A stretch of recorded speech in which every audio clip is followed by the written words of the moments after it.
Mi esposo y yo fuimos ignorados toda la noche en la fiesta, como si no importáramos, hasta que el prometido anunció públicamente que mi esposo era su socio y mentor, dejando a todos mudos de asombro.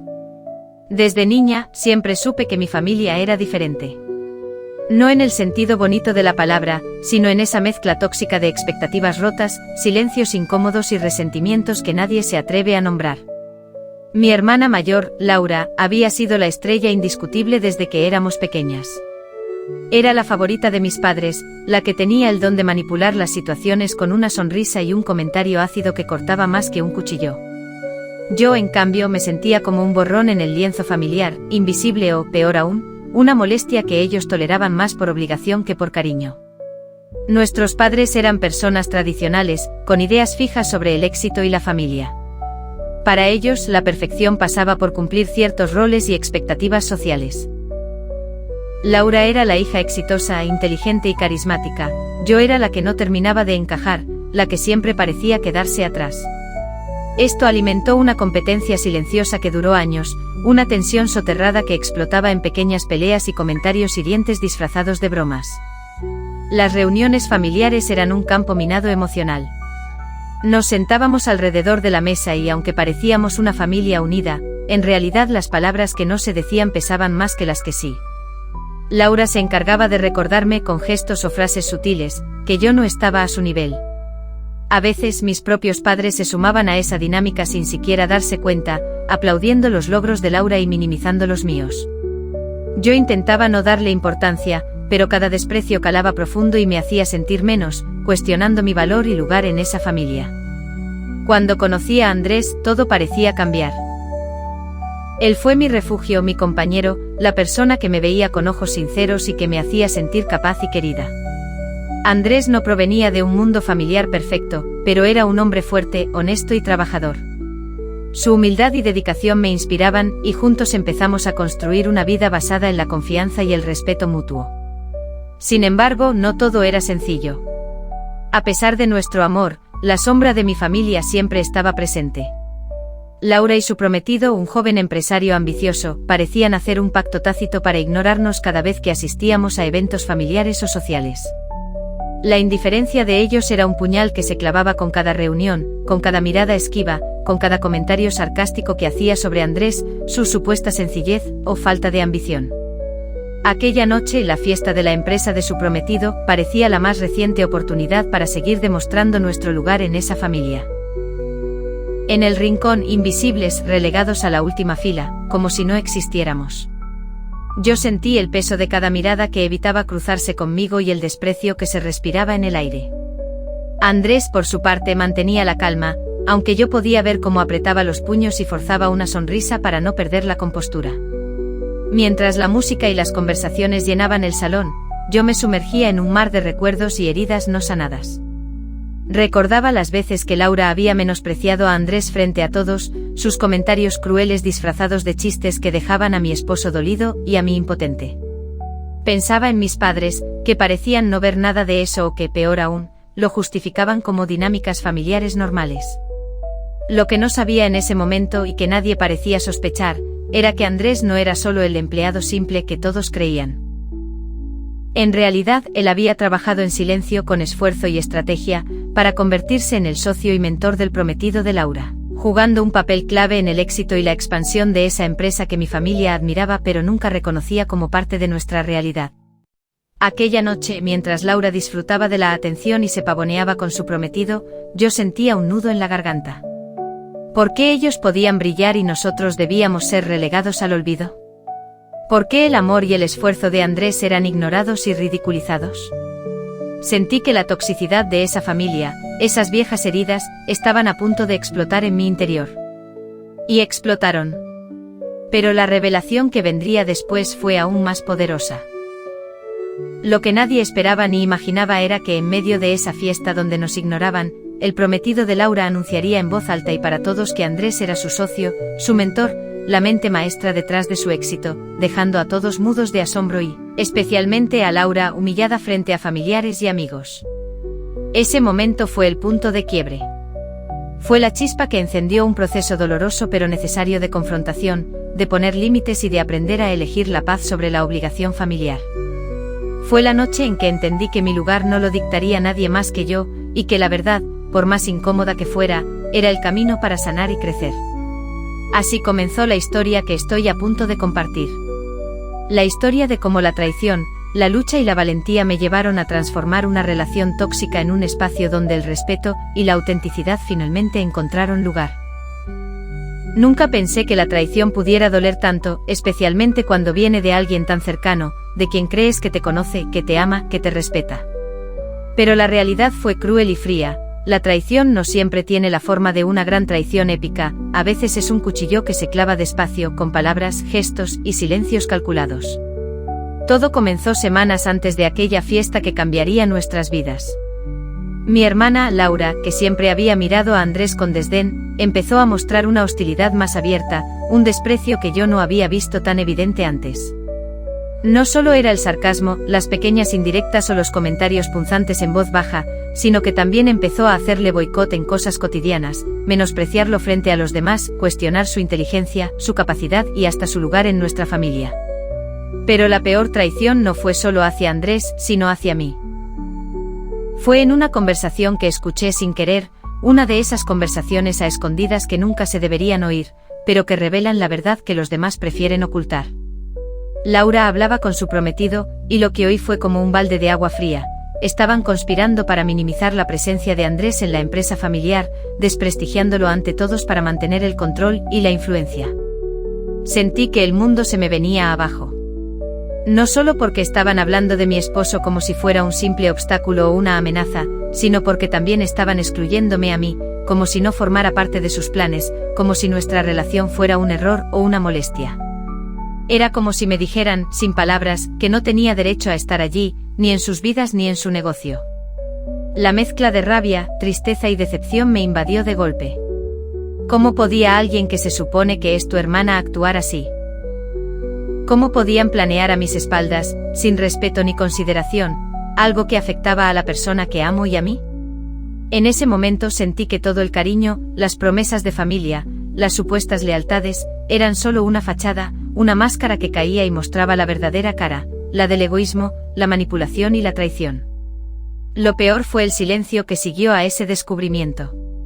Intenté enfrentar la situación de inmediato, buscando respuestas, queriendo que me explicaran, que me dieran una razón, una explicación que hiciera sentido. Pero solo encontré evasivas, mentiras y negaciones. Laura se convirtió en una maestra de la indiferencia y el desprecio. Su prometido, por su parte, se limitaba a mirar hacia otro lado, como si nada de eso me importara, como si yo fuera la intrusa en su mundo perfecto. La traición me atravesó el corazón en 1000 pedazos, pero lo más doloroso fue el sentimiento de soledad. Sentí que estaba luchando sola contra un muro impenetrable, que no podía confiar en nadie de mi familia, que había sido engañada y usada sin piedad. Andrés, aunque firme a mi lado, también se sentía herido y humillado, porque esta traición era un golpe directo a su integridad, a su dignidad. La noche de la fiesta fue la prueba definitiva. Nos sentaron en la última fila, lejos de todos, como si fuéramos invitados de segunda clase, insignificantes y prescindibles. Laura no paraba de lanzarnos miradas frías y cuchillosas, disfrutando cada pequeño desprecio que nos hacía sentir. Pero el golpe final llegó cuando, en medio del evento, su prometido subió al escenario para anunciar públicamente que Andrés no solo era su socio y mentor, sino que había sido la mano invisible que salvó la empresa familiar de la ruina. En ese instante el silencio se apoderó de la sala. Todos los ojos se posaron en nosotros, incrédulos, y Laura quedó pálida, con la cara llena de vergüenza y rabia contenida. La traición se había convertido en humillación para ella, y aunque no dijo nada, su derrota fue evidente para todos. Yo sentí una mezcla de triunfo y tristeza. Triunfo porque la verdad finalmente salió a la luz, porque Andrés fue reconocido y porque, a pesar de todo, habíamos demostrado que no éramos invisibles ni insignificantes. Pero tristeza porque esa revelación solo profundizó la brecha entre nosotros y mi familia, porque sabía que a partir de ese momento nada volvería a ser igual. La traición no fue solo un acto puntual, sino un despertar brutal. Me mostró quiénes realmente estaban a nuestro lado y quiénes no, quiénes nos respetaban y quiénes solo nos usaban para sus propios intereses. Y aunque el dolor era intenso, también empezó a encender una chispa dentro de mí, la necesidad de cambiar, de protegerme, de poner límites y de crecer a partir de ese quiebre. Nunca imaginé que una noche de desprecio y humillación pudiera ser también el inicio de mi liberación. Pero así fue. Porque la traición duele, sí, pero también enseña. Y esa enseñanza estaba apenas comenzando.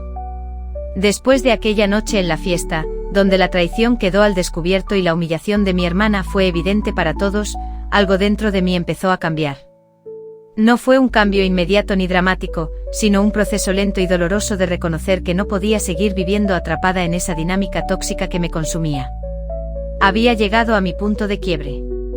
Durante años me había aferrado a la idea de que la familia era lo más importante, que la lealtad debía estar por encima de todo, incluso cuando esa lealtad dolía, incluso cuando sentía que me estaba perdiendo a mí misma. Siempre justificaba sus comportamientos, les daba el beneficio de la duda, soportaba el desprecio y las críticas porque creía que en el fondo éramos una familia unida, aunque fuera imperfecta. Pero esa noche, mientras veía la expresión de Laura, mezcla de rabia, envidia y humillación. Y sentía como Andrés me tomaba la mano con fuerza para darme apoyo, entendí que había estado engañándome a mí misma. La toxicidad que me rodeaba no era un accidente ni un mal momento pasajero. Era una realidad constante que me estaba consumiendo lentamente. Y yo, en lugar de protegerme, había sido cómplice silenciosa de esa destrucción. Los días siguientes fueron los más difíciles. Me despertaba con un nudo en el pecho, con una mezcla de ansiedad, tristeza y rabia que no sabía cómo manejar. Cada vez que mi teléfono sonaba, temía que fuera un mensaje o una llamada que reavivara el conflicto. Quería huir, desaparecer, pero también sabía que no podía seguir así. Tenía que tomar una decisión, por mí, por Andrés, por nuestra paz. Pensaba en mis padres, en los valores que me habían inculcado, en la familia que siempre imaginé tener y que ahora se deshacía ante mis ojos. Sentía culpa, sí, porque romper con la familia es algo que en nuestra cultura se percibe casi como una traición. Pero también sentía una necesidad imperiosa de ponerme a salvo, de proteger mi salud mental y emocional. Hubo momentos en los que quise volver atrás, en los que pensé que tal vez estaba exagerando, que debía soportar un poco más para evitar el daño mayor que podría causar una ruptura. Pero cada interacción, cada recuerdo de las palabras hirientes, cada gesto de indiferencia, me recordaba que no podía seguir sacrificándome por un ideal que ya no existía. Andrés fue mi ancla en ese mar de tormentas. Él también estaba herido, pero me apoyaba sin cuestionamientos. Me escuchaba cuando lloraba, me daba fuerzas cuando dudaba y me recordaba que merecíamos respeto y amor, no indiferencia ni desprecio. Juntos comenzamos a hablar de lo que queríamos para nuestro futuro, de la vida que deseábamos construir lejos de esa sombra familiar que solo nos hacía daño. Reconocer que estaba en un punto de quiebre fue liberador y aterrador al mismo tiempo. Era liberador porque finalmente estaba aceptando que merecía algo mejor. Pero era aterrador porque significaba enfrentar la realidad de que esa familia que tanto había idealizado no estaba dispuesta a cambiar, que quizás nunca lo estaría, y que yo tendría que alejarme para protegerme. Decidí que no podía seguir permitiendo que el amor y la lealtad hacia mi familia fueran sinónimos de dolor y humillación. Que debía empezar a cuidar de mí misma con la misma dedicación con la que cuidaba a los demás. Esa fue la primera vez que pensé en poner límites claros, en decir basta. No fue fácil. La culpa me perseguía, la presión social y cultural era intensa, y el miedo a quedarme sola me atacaba en las noches silenciosas. Pero cada vez que recordaba cómo nos habían tratado en la fiesta, cómo mi esposo fue menospreciado y cómo nos ignoraron como si no existiéramos, la fuerza para mantenerme firme crecía dentro de mí. Fue en ese momento cuando comprendí que la verdadera lealtad debía ser hacia nosotros mismos, hacia nuestro bienestar emocional y mental. Que la familia, por más sangre que compartamos, no siempre es sinónimo de seguridad ni amor incondicional. Que a veces alejarse es el acto más valiente y necesario para sanar. Así, con el corazón pesado pero decidido, me preparé para enfrentar lo que viniera. Porque sabía que no podía seguir huyendo ni permitiendo que la toxicidad siguiera dañándonos. Estaba en mi punto de quiebre, y no iba a dar marcha atrás. Sentí que mi corazón latía a 1000 por hora mientras me acercaba a mi hermana Laura aquella tarde. El aire estaba cargado, como si cada palabra que pronunciara fuera a cambiar para siempre la dinámica de nuestra familia. No era solo una charla, era un enfrentamiento que llevaba años gestándose, y que ahora no podía ni quería evitar más. Habíamos quedado en el café donde solíamos reunirnos, aunque esa costumbre se había vuelto cada vez más rara. Ella llegó puntual, con esa sonrisa forzada que siempre usaba para disimular lo que realmente sentía. Me miró con esa mezcla de indiferencia y desdén que ya me cansaba profundamente. Sentí como me temblaban las manos, pero respiré hondo y me senté frente a ella. Laura, comencé tratando de que mi voz sonara firme, aunque por dentro estaba hecha un mar de dudas. Necesito hablar contigo de verdad.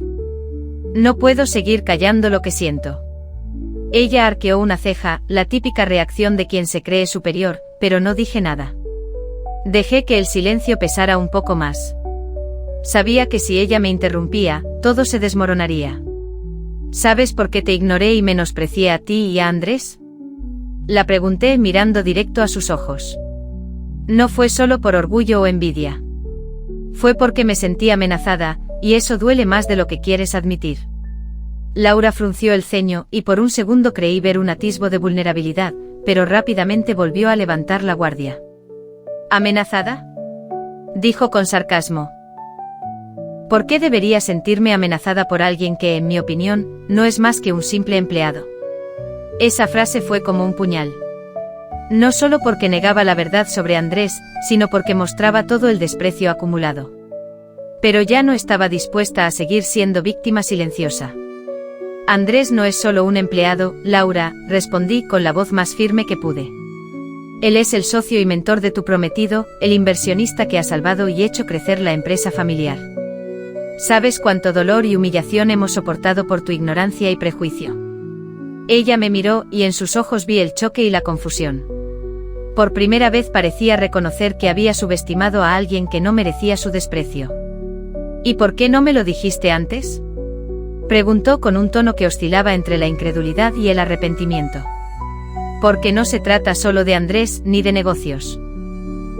Se trata de cómo nos has tratado como si no existiéramos, de cómo has intentado destruir nuestra confianza y nuestro amor con tus palabras y actitudes, dije, dejando salir toda la frustración acumulada. He guardado silencio demasiado tiempo esperando que cambiaras, pero eso no sucedió. Y ya no puedo seguir permitiendo que me lastimes ni que lastimes a mi esposo. Laura bajó la mirada, y por un momento, la vi humana, vulnerable. Pero justo cuando pensé que podríamos llegar a un entendimiento, ella replicó con dureza. No necesito tu perdón, ni tampoco creo que tengas derecho a exigirlo. La familia es para mí lo primero, y no voy a permitir que una simple empleada y su esposo nos dividan. Esas palabras me dolieron, pero al mismo tiempo me liberaron. Me di cuenta de que no podía cambiarla, que ella estaba atrapada en sus propios prejuicios y miedos. Y que mi lucha ahora era por mí, por mi dignidad y mi bienestar. No busco división, Laura. Busco respeto, honestidad y límites claros.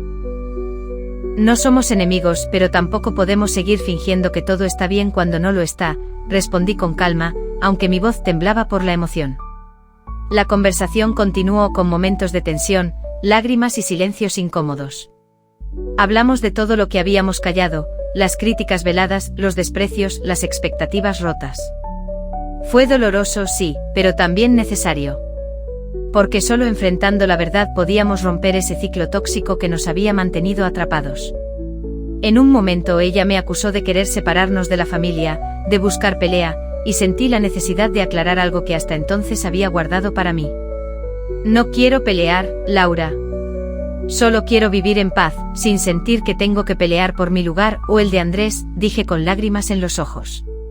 Merecemos ser vistos, respetados y amados por quienes somos, no por lo que aparentamos o por lo que tú esperas de nosotros. Finalmente, después de casi 2 horas de conversación, sentí un pequeño cambio. No un perdón total ni una reconciliación instantánea, pero sí un reconocimiento, aunque mínimo, de que las heridas estaban ahí y que debíamos hacer algo al respecto. Cuando nos despedimos, Laura me abrazó de una manera que nunca antes había hecho, torpe pero sincera. En ese abrazo entendí que la confrontación no era solo para exponer verdades, sino también para abrir caminos hacia la sanación.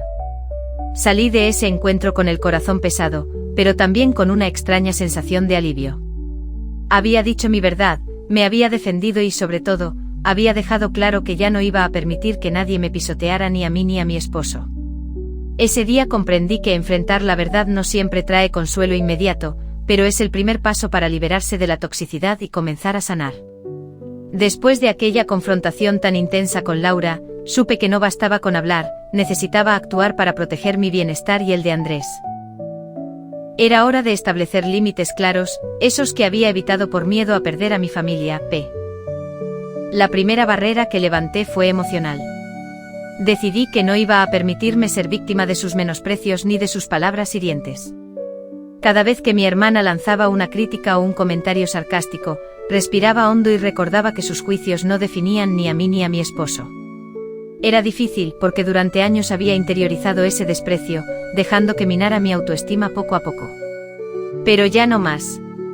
También aprendí a decir no sin sentir culpa. Cuando me invitaban a reuniones familiares donde sabía que Andrés y yo seríamos ignorados o tratados con indiferencia, empecé a declinar. No por orgullo sino por amor propio. Necesitaba espacio para sanar y fortalecerme lejos de esa atmósfera tóxica. Fue un proceso lento porque la familia, por muy dañina que sea, siempre pesa con expectativas y obligaciones que no son fáciles de ignorar. En lo físico establecí límites claros con la presencia de Laura y algunos familiares. En las pocas ocasiones que coincidíamos, evitaba los encuentros prolongados y mantenía la conversación en temas superficiales para evitar caer en viejos conflictos. No fue sencillo, sentía que me traicionaba a mí misma al no enfrentarla de manera directa en cada momento, pero entendí que también es válido cuidarse y alejarse cuando la toxicidad se vuelve abrumadora. La resistencia no tardó en llegar. Laura no entendía mi cambio, me acusaba de ser fría, distante y egoísta. Otros miembros de la familia me preguntaban por qué me alejaba, insinuando que era yo la problemática. Pero esta vez, en lugar de dejarme arrastrar por esos comentarios, respondía con calma. Estoy cuidando mi salud emocional y la de Andrés. Eso no es egoísmo, es necesario. Fue liberador ver que podía defender mi decisión sin sentirme culpable. A veces la familia más cercana puede ser la que más daño hace, porque espera que sigamos en roles preestablecidos, que soportemos humillaciones por amor familiar. Pero aprendí que el verdadero amor también es protegerse y respetarse. Otro límite fundamental que establecí fue con respecto a los temas de conversación. Dejé claro que no toleraría insultos ni descalificaciones hacia Andrés ni hacia mí.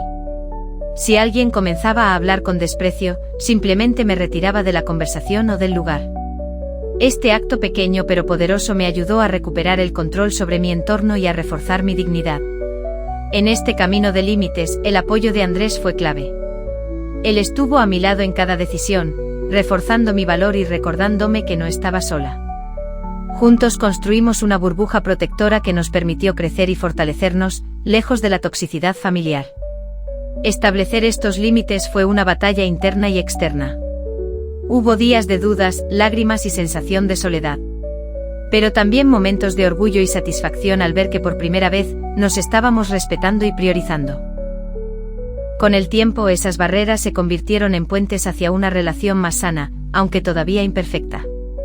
No se trataba de romper lazos para siempre, sino de redefinirlos con honestidad y respeto, aceptando que algunas personas solo pueden estar cerca si respetan nuestros límites. Ahora sé que poner límites no es un acto de rebeldía contra la familia, sino un acto de amor propio necesario para vivir con dignidad. Y aunque aún hay heridas abiertas y conversaciones pendientes, cada límite que establezco me acerca un poco más a la paz que tanto necesitaba. Decidir priorizar la paz sobre la obligación no fue un acto sencillo ni inmediato. Para mí la familia siempre había sido un compromiso sagrado, una responsabilidad ineludible que implicaba sacrificios constantes, incluso cuando me hacían daño.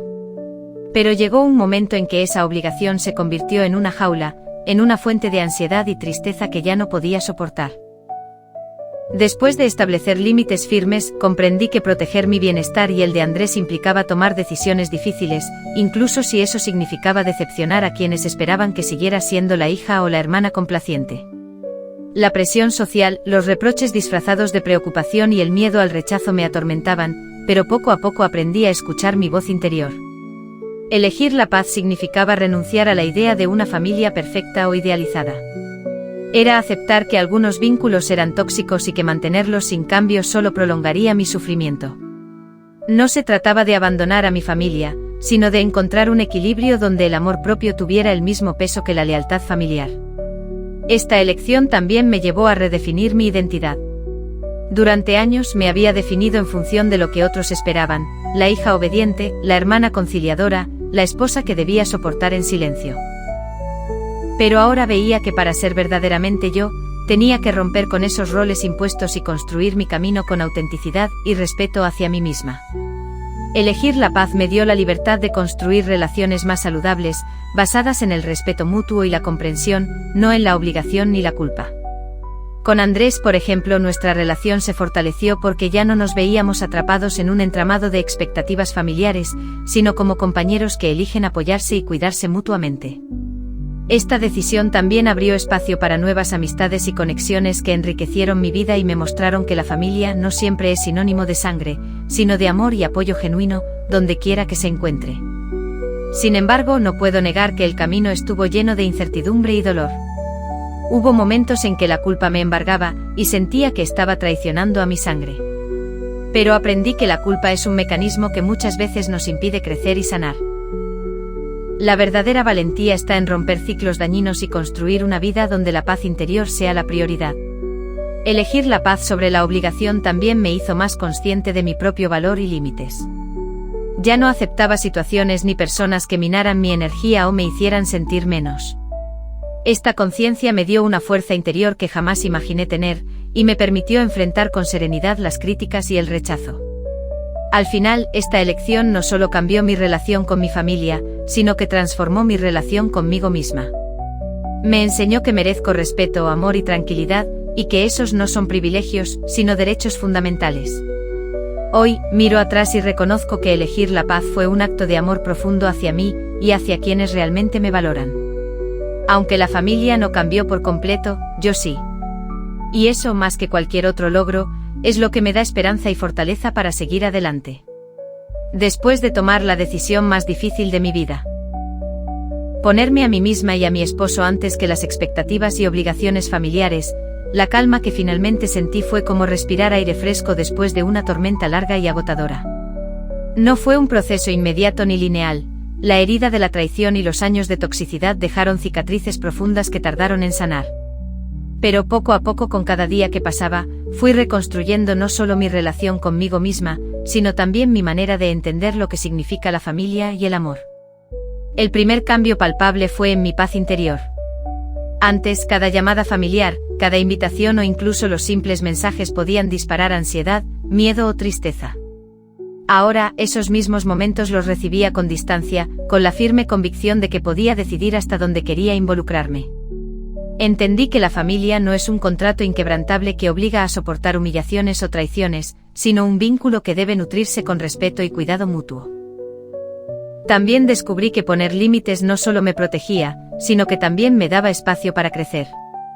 Dejé de vivir en función del juicio de mi hermana, de las expectativas de mis padres o de las críticas de mis cuñados. Cada paso que di hacia la autonomía emocional me permitió acercarme más a la persona que siempre quise ser, alguien auténtica, valiente y libre. Este crecimiento personal fue una victoria silenciosa. No hubo grandes celebraciones ni reconocimientos públicos, pero dentro de mí se fue gestando una fortaleza que antes no conocía. Aprendí a validar mis emociones, a aceptar que sentir dolor o tristeza no me hacía débil, sino humana. Y sobre todo aprendí a perdonarme, por haber permitido la toxicidad, por haber dudado de mi valor y por haberme olvidado de mí misma durante tanto tiempo. Una de las lecciones más poderosas que surgieron fue entender que el amor no siempre salva todo. A veces el amor que sentimos por la familia no es suficiente para mantenernos en relaciones que nos destruyen. Aprendí que alejarse no siempre significa abandono o fracaso, sino que puede ser un acto profundo de autocuidado y respeto. Esa claridad me permitió dejar ir la culpa que me había acompañado por años y abrirme a la posibilidad de una vida más plena y sana. En este proceso mi esposo fue un pilar fundamental. Su apoyo incondicional, su comprensión y su firmeza me ayudaron a sostener decisiones que en un principio parecían imposibles. Juntos construimos un espacio seguro, lejos del juicio y la toxicidad, donde podíamos ser nosotros mismos sin miedo. Esto no solo fortaleció nuestro matrimonio, sino que nos permitió crecer como individuos y como pareja. Además, empecé a rodearme de personas que eligieron acompañarme sin condiciones, que celebraban mis logros y respetaban mis límites. Estas nuevas conexiones fueron un bálsamo que me ayudó a sanar y a redescubrir el significado de familia como un refugio y no una prisión. Sin embargo, el proceso también implicó enfrentar la realidad de que no todos iban a cambiar o entender mis decisiones. Hubo silencios, distanciamientos y, en algunos casos, confrontaciones que dejaron claro que no siempre el amor es recíproco o incondicional. Aunque dolió, aprendí a aceptar que no puedo controlar las reacciones de los demás, solo puedo controlar cómo respondo yo. Con el tiempo, esa aceptación se convirtió en un acto de liberación. Ya no busco la aprobación que antes necesitaba para sentirme válida. Hoy me abrazo con toda mi vulnerabilidad y fortaleza, y me permito avanzar sin miedo al que dirán. Esa libertad es un regalo invaluable que he aprendido a cultivar cada día. Ahora, cuando pienso en mi familia, lo hago con una mezcla de amor y distancia saludable. No olvido el pasado ni minimizo el daño, pero tampoco dejo que esas experiencias definan mi presente. En cambio, elijo recordar los momentos buenos, valorar a quienes han estado a mi lado y seguir construyendo la vida que merezco, llena de respeto, autenticidad y paz. El crecimiento que he experimentado no significa que todo sea perfecto o que el dolor haya desaparecido por completo. Significa que he encontrado la fuerza para seguir adelante, para sanar y para reinventarme. La vida me ha enseñado que a veces, las heridas más profundas se convierten en las fuentes de nuestra mayor sabiduría y resiliencia. Finalmente, sé que esta historia no termina aquí. Seguiré aprendiendo, enfrentando retos y creciendo, pero ahora con la certeza de que merezco lo mejor y que puedo crear un camino donde la paz y el amor genuino sean los protagonistas. Esta es mi verdad, mi liberación y mi esperanza para el futuro.